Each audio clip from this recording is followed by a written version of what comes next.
নমস্কার সকলকে, গানওয়ালার পরিবারে আপনাদের সকলকে স্বাগত জানাই। আশা করি আপনারা সকলে ভালো আছেন, আমিও ভালো আছি।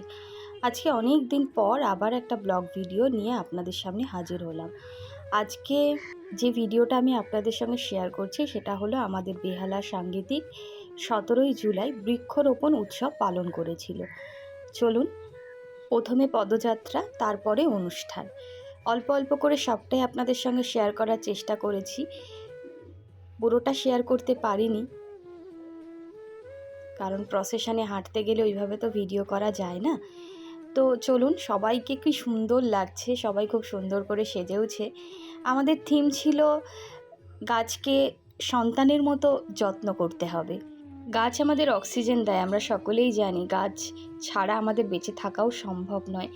সন্তানের মতো করে গাছকে যত্ন করতে হবে, তাকে লালন পালন করে সুন্দরভাবে যাতে সুন্দর পরিবেশে সে বেড়ে উঠতে পারে, সেটা আমাদের দেখা উচিত। এই আমরা হাঁটা শুরু করেছি, কেমন লাগছে অবশ্যই কিন্তু বলবেন। চলুন, আপনারাও আমাদের সঙ্গে। আমাদের প্রাণ ধরে কাজ নেওয়ার পরিবেশ ক্রমশ বেড়ে চলে যাচ্ছে। আমরা চেষ্টা করলেও অনেক সময় হেরে যাচ্ছি প্রকৃতির কাছে। তাই প্রকৃতিকে বাঁচাতে, প্রকৃতি মাকে আরও সুন্দর করে সাজিয়ে তুলতে। যেহেতু মেন রাস্তার ওপর দিয়ে আমরা হাঁটছি, সেই জন্য প্রচণ্ড সাউন্ড, গাড়ি ঘোড়া চলছে, তো যতটা পেরেছি আপনাদের সঙ্গে শেয়ার করার চেষ্টা করেছি। আমাদের সবুজ আর সাদা এই ছিল শাড়ির কালার।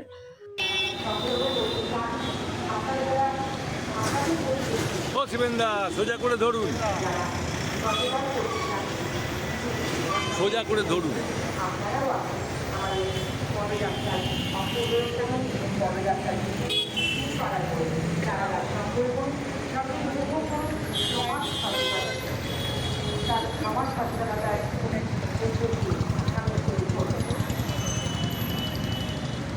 আমাদের পদযাত্রা এবারে শেষ হলো, সমস্ত কিছু গুছিয়ে রাখা হচ্ছে, এরপরে শুরু হবে অনুষ্ঠান।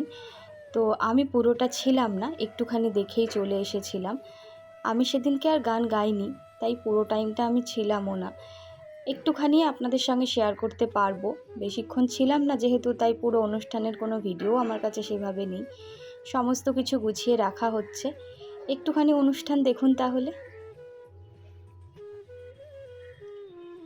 সবাই এসে বসেছে, কারণ অনেকটাই হাঁটতে হয়েছে। এত কালারফুল লাগছিল সবাইকে, ভীষণ সুন্দর লাগছিল দেখতে।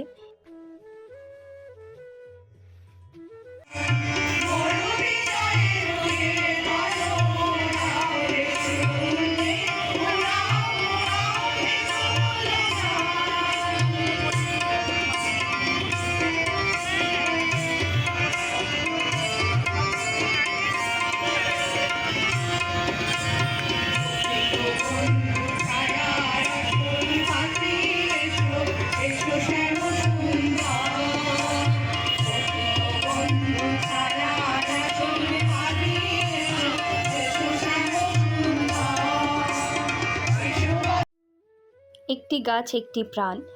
গাছ আমাদের রক্ষা করে, গাছ আমাদের পরিবেশের ভারসাম্য রক্ষা করে। আমরা গাছের জন্য বেঁচে থাকি, সেটা আমরা সকলেই জানি। কিন্তু জানার পরও কোথাও গিয়ে যেন আমরা প্রয়োজনে, কখনো স্বার্থে গাছ আমরা কেটে ফেলি। গাছ বসানো সকলের উচিত। এই উদ্যোগ আমাদের বেহালা সাংগীতিক থেকে নিয়েছে। যদি কিছু বার্তা এই ভিডিওর মাধ্যমে আপনাদের কাছে পৌঁছায়, সেখানে আমার এবং আমার সহ বেহালা সাংগীতিকের সকলের খুব ভালো লাগবে। ভবিষ্যৎ প্রজন্মকে তো একটু সবুজ উপহার আমরা দিতেই পারি, তাই না? 17ই জুলাই শুক্রবার শুধুমাত্র পদযাত্রা এবং অনুষ্ঠান করেই কিন্তু বেহালা সাংগীতিক সমাপ্ত হয়নি। আমরা সকলকে বিনামূল্যে গাছ উপহার দিয়েছি। যারা নিতে চেয়েছেন তারা সকলেই নিজের পছন্দ মতো গাছ ওখান থেকে নিয়েছেন। দেখতেই পাচ্ছেন, প্রথমে নাম লেখাতে হয়েছিল, তারপর আপনি আপনার পছন্দ মতো, একটি নয় অনেকে 2-3টে গাছ নিয়েছেন। আশা করব আপনারা বাড়িতে সেই গাছগুলো সুন্দরভাবে লালন পালন করবেন। যে উদ্যোগে আমাদের এই অনুষ্ঠানটা করা, সেই উদ্যোগ নিশ্চয়ই সফল হবে। আমি এর আগে এই ধরনের কোনো অনুষ্ঠানে যুক্ত হইনি, এই প্রথম যুক্ত হয়েছি। আমার এক অদ্ভুত ভালো লাগা এবং অন্যরকম অভিজ্ঞতা নিয়ে আমি বাড়ি এসেছি। অনুষ্ঠানও ভীষণ সুন্দর হয়েছে, কিন্তু আমি পুরোটা থাকতে পারিনি, চলে এসেছি। বৃক্ষরোপণ অনুষ্ঠান যে উদ্যোগে নেওয়া হয়, অনেক জায়গা থেকেই নেয়, সেই উদ্যোগ তখনই সফল হবে যখন আমরা সেটা বাস্তবায়ন করব। বাস্তবের মাটিতে সেটা আমরা দেখতে পাবো। আমরা প্রত্যেকেই চেষ্টা করব গাছকে বাঁচাবার, গাছ লাগাবার, গাছের প্রতি যত্নবান হওয়ার। যদি হতে পারি তবেই আমাদের এই বৃক্ষরোপণ অনুষ্ঠান সার্বিকভাবেই সফলতা পাবে, তাই না?